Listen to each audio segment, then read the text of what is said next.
வணக்கம் நண்பர்களே, welcome to my channel CCF. So Indian women's vs West Indies women's second T20 at Navi Mumbai நடந்து முடிஞ்சிருச்சு. First T20ல Indian women's தரமா வின் பண்ணாங்க. செகண்ட் T20ல வெஸ்ட் இண்டீஸ் உமன்ஸ் சும்மா வச்சு செஞ்சிட்டாங்க. இந்தியன் உமன்ஸ் தான் சொல்ல முடியும். 9 விக்கெட்ஸ் வித்தியாசத்துல வின் பண்ணிட்டாங்க. இந்த ஒரு பர்டிகுலர் மேட்ச்ல நம்மளோட ரெகுலர் கேப்டன் ஹர்மன்பிரீத் கௌர் வந்து பாத்தீங்கன்னா ஒரு இன்ஜுரி இருந்தது, அதனால விளையாடல. ஸ்மிருதி மந்தனா தான் கேப்டன் பண்ணாங்க. So west Indies toss win பண்ணி போலிங் எடுத்தாங்க. இந்தியா வந்து 159 தான் ஸ்கோர் பண்ணாங்க. அதுல ஸ்மிருதி மந்தனா டாப் ஸ்கோரர், சூப்பரா விளையாடுனாங்க. 62 அவங்களோட அந்த ஃபர்ஸ்ட் T20ல விளையாடுனாங்க. பாத்தீங்கன்னா அந்த ஃபார்ம் அப்படியே கண்டினியூ பண்ணாங்க.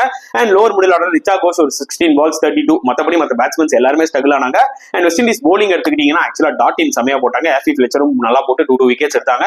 அண்ட் சேசிங்ல கொய்னா ஜோசப் லாஸ்ட் மேட்ச்ல நல்லா ஸ்டார்ட் கொடுத்தாங்க. அதே மாதிரி இந்த மேட்ச்லயும் ஒரு 23 balls 39 நல்லா ஸ்டார்ட் கொடுத்துட்டு போனாங்க. பட் எக்ஸ்பீரியன்ஸ் ஹேலே மேத்யூஸ் வந்து பாத்தீங்கன்னா தரமா விளையாடி 88 ரன்ஸ்க்கு மேல பெர்ஃபார்ம் பண்ணாங்க. அண்ட் 9 விக்கெட்ஸ் வித்தியாசத்துல வின் பண்ணிருக்காங்கன்னா பாத்துக்கோங்க. இது ரொம்ப ரொம்ப க்ரூஷியல் மேட்ச் அவங்களுக்கு. இந்த தோத்துருந்தாங்கன்னா சீரிஸ் காலி. சோ இப்போ 1 நாள் 30-20 தான் decided. So it's going to be really interesting. நீங்க என்ன ஃபீல் பண்றீங்க இந்த ஒரு பர்டிகுலர் சீரிஸ் பத்தி மறக்காம கமெண்ட் செக்ஷன்ல போட்டுருங்க.